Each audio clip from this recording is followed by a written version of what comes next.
Hi friends, మన ఛానల్లో ఉల్లి వెల్లుల్లి లేకుండా చాలా సులభంగా అరటికాయ ఫ్రైని ఎలా చేయాలో చూద్దామండి. ఈ అరటికాయ ఫ్రై చేయడానికి ముందుగా ఒక గిన్నెలో కొన్ని వాటర్, అందులో ఒక స్పూన్ వరకు సాల్ట్ వేసుకొని పక్కకు పెట్టుకోవాలి. అరటికాయని ఈ విధంగా ఒక్కొక్కటి తీసుకొని మొదలు చివరి కట్ చేసుకొని, ఒక్కొక్క అరటికాయని తీసుకొని ఈ విధంగా మధ్యలో ఘాట్లు పెట్టుకొని పైన తొక్క తీసేసుకోవాలి. మీరు కావాలనుకుంటే పీలర్తో అయినా తొక్క తీసేసుకోవచ్చు. తొక్క తీసేసిన తర్వాత ఈ విధంగా చిన్న ముక్కలుగా కట్ చేసుకొని సాల్ట్ వాటర్‌లో వేసుకోవాలి. ఈ సాల్ట్ వాటర్‌లో నుంచి అరటికాయ ముక్కలన్నీ కూడా ఒక ప్లేట్‌లో వేసుకోవాలండి.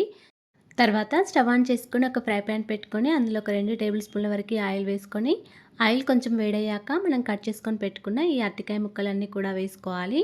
అరటికాయ ముక్కలు కొంచెం ఫ్రై అయిన తర్వాత దీనిలో ఒక టీ స్పూన్ వరకు జీలకర్ర ఆవాలు, కొంచెం మినపప్పు, ఒక హాఫ్ టీ స్పూన్ వరకు శనగపప్పు, పొడుగ్గా కట్ చేసుకున్న పచ్చిమిర్చి వేసుకొని మళ్ళీ ఒకసారి కలుపుకొని అరటికాయ ముక్కలు మంచిగా ఫ్రై చేసుకోవాలి.